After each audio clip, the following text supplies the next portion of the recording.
Chapter 1892. After wandering around the area for a while, Lu Yi became more and more annoyed. There were so many good things, but he didn't have enough Azura seals to exchange for them. He steeled his heart, clenched his teeth and left. What the eye doesn't see, the heart doesn't grieve over. It wouldn't be too late to squander them when he had enough Azura seals in the future. A moment later, Lu Yi arrived at the large square. He wandered around the city square where cultivators gathered. There were many good things here. The good thing was that the transactions here did not require the use of the Azura seal. The bad thing was that all the goods here were more expensive than outside, especially those that could be used to heal injuries and such. After walking around for a while, Lu Yi lost interest. There was no way to pick up anything cheap in this Azura's treasure house. Even if a cultivator found a treasure that they did not recognize, they would only need to spend some time to find the corresponding item in the treasure house and then evaluate its value. He returned to his cave and took out the jade slip that Gui had given him before she left, and carefully looked through it. This was information about the Azura realm that Gui had sorted out herself. There were even many things that she had dealt with during her training. It could be said that this information was very valuable. Lu Yi was confident in his own strength, but there was nothing wrong with being careful. In this vast cultivation world, was it rare to see a moment of carelessness cause one to fail miserably? The information recorded in the jade slip was very rich, but Lu Ye's investigation speed was very fast, and he finished it in less than an hour. There was nothing else to prepare. Since he had come to the Azura realm, it was naturally more important to quickly earn Azura seals. He couldn't count on the Azura realm's treasures, but those that could improve the quality of his source were not to be missed. This was also Lu Ye's main goal. Lu Yi first spent 100,000 spirit jades to exchange for 10,000 Azura seals. This was a benefit that every cultivator who had just entered the Azura realm could obtain. Although 10,000 Azura seals wasn't much, it was still meat. The method of exchange was very simple and he could complete it in his own cave. He poured his magic power into the Azura seals and thought about his intentions. A ball of white light immediately appeared in front of him, and after he threw in 100,000 spirit jades, the white light disappeared. Next, Lu Yi checked his Azura command and saw that there was an additional 10,000 Azura seals stored inside. Lu Yi activated the Azura command again and muttered, "Battle Arena." Another ball of white light appeared in front of him, and then it turned into an oval-shaped door that could allow one person to pass through. Lu Yi didn't hesitate and walked in. Chen Xianhai had specifically reminded him that the first thing he should do after entering the Azura arena was not to rush into the training grounds. Instead, he should strive for the highest ranking in the battle arena. This was one of the ways for cultivators to obtain Azura seals in the Azura arena. Additionally, there were also some special benefits that could not be obtained from the training grounds. Among them, Buy. Antt. If one could obtain a high ranking in the battle arena, one would not only obtain fame but also practical benefits. The ranking in the battle arena would be calculated every 2 months, and according to the ranking of the cultivators, they would receive a corresponding number of Azura seals as a reward. The higher the ranking, the more Azura seals they would receive. Take the battle arena of the Moon Jade realm as an example. If one could rank in the top 10, they would receive at least 30,000 Azura seals as a reward, and the first place would receive 200,000 Azura seals. If he added a little more, he would be able to exchange for a Bodhi fruit. Furthermore, there was a special rule in the battle arena, and that was that no one would die in the battles here. As a result, any cultivator who participated in the battles would not have to worry about the consequences, which would stimulate the cultivators' enthusiasm for the battles. This place should be where the heavenly Azura clan trained their clansmen in the past, and that was why there was such a special rule. It could be said that some of the cultivators in the Azura realm might not participate in the training because their lives might be in danger, but they definitely wouldn't be absent from the battle arena. Another rule was that if someone could continuously occupy the first place and accumulate a certain number of times, they would be able to enjoy a discount when exchanging for resources in the Azura treasury. Compared to the Azura seal reward, this reward was undoubtedly more difficult to obtain. Lu Yi was naturally not unfamiliar with this competition, and it could even be said that he was very familiar with it. This was because he had experienced something similar in the Spirit Stream battlefield of the 9 states. This was not strange. When the ancestors of the 9 states created the Heaven's Fate Plate, they must have borrowed many of the rules of the Azura realm, just like how many of the unique treasures in the 9 states could be found in the starry sky. The difference was that the strength of the Lu Yi of the past and the current him was as different as heaven and earth. His figure passed through the door and Lu Ye's vision changed, but he did not immediately appear in the battle arena. Instead, he heard the clamorous sounds of competition mixed with various kinds of explosions, which made one's blood boil and could not help but imagine the scene of two armies clashing. Urgently, a loud and clear voice sounded in his ears. Who will be the king of the army? Who will be the hero of the 100 barges? The battle Tao has existed since ancient times, and we cultivators will never retreat. Fight! Fight! Fight! Accompanying the voice was the beating of war drums and the buzzing of bugles. The voice gradually faded into the distance and then disappeared. Lu Ye's vision cleared, and he appeared in a sealed environment. The corners of his eyes could not help but twitch slightly. The sound just now should have been produced by the Azura realm, and it seemed to have the effect of bewitching the mind. No matter who it was, after experiencing such a thing, they would most likely be filled with fighting spirit. This was a dilapidated city, as if it had been ravaged by the fierce flames of war. There were broken walls everywhere, and the edges of the dilapidated city were covered by a curtain of light visible to the naked eye. This was undoubtedly the restriction of the battle arena. The place where he appeared was on one side of the battle arena, and a few dozen kilometers away, there was another figure standing there. It was undoubtedly his opponent this time. Lu Yi was just about to size up his opponent when he saw his opponent's figure flicker and strangely disappear. He immediately understood that his opponent this time was a ghost cultivator who had used a secret technique to hide his figure. He did not know where he was hiding. He was not in a hurry to search because this was the first time he had entered the battle arena, so the opponent he would encounter would not be too strong. It was very likely that his opponent was only at the early stage of Yu Yao. He calmly took out his Azura seal and immersed his consciousness into it. The information recorded inside had changed. Apart from the 10,000 Azura seals that had appeared before, there was another piece of information. Battle Arena Ranking Yu Yao 533,572. Lu Yi raised his eyebrows. This undoubtedly meant that there were more than 530,000 Yu Yao still lingering in the Azura realm. Because he was definitely ranked last on the Yu Yao side, this number was basically the same as the number of Yu Yao. There was not much difference. This was undoubtedly an extremely shocking number. So many Yu Yao could never be seen on the 10,000 Myriad Sea. The local forces of the 10,000 Myriad Sea would never allow so many Yu Yao to remain. Just as he put away the Azura seal, a wisp of killing intent bloomed from the side. Without a doubt, that ghost cultivator had taken advantage of this opportunity to sneak up on him and launch a sneak attack. Lu Yi did not move. He only raised his hand slightly, and the mountain plate saber at his waist was already unsheathed. Following the collision of magic power, a cry of alarm rang out and blood splattered everywhere. To the side, the thin and weak ghost cultivator was clutching his neck. His face was filled with terror as he retreated, blood gushing out from his neck. In that instant he truly felt the descent of death. It could be said that if the battle arena's rules hadn't protected him, his head would definitely have been separated from his body by now. Apart from being terrified, he was even more depressed. He had not been in the Azura realm for long, and this was the 9th battle he had experienced. The previous few battles were not so bad. Although the opponents he encountered were stronger than him, he still had some leeway to deal with them. After all, he was a ghost cultivator and he was very proficient in this aspect. He had never imagined that the opponent he encountered this time would be so terrifying. He was only thankful that he was in the battle arena. If he was in a training environment facing such an opponent, no matter how many lives he had, it would not be enough. His figure dimmed. In the final moments before he retreated from the battle arena, he did his best to open his eyes wide and look in Lu Ye's direction. He wanted to imprint this figure into the depths of his mind, because who knew when they would meet again. The ghost cultivator's figure dissipated.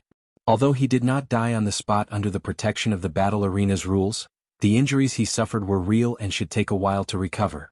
When the ghost cultivator's figure disappeared, Lu Yi also noticed a wonderful force wrapped around his body. Then the surrounding environment quickly changed. His vision blurred, and he returned to his own immortal's cave. Recalling the moment just now when he slashed at his opponent's neck, there was obviously a sudden force that blocked the mountain blade, making him unable to slash again. The power of a starry sky treasure was indeed extraordinary. Moreover, this protection for the cultivators participating in the battle was also very interesting. This would undoubtedly give the cultivators a more perfect experience during the battle, without any worries. He did not know whether the Azura realm's treasure had this ability. If it did, the treasure's value would be too great. If he could bring it back to the 9 regions, the cultivators of the 9 regions could rely on it to quickly accumulate a large amount of battle experience. Moreover,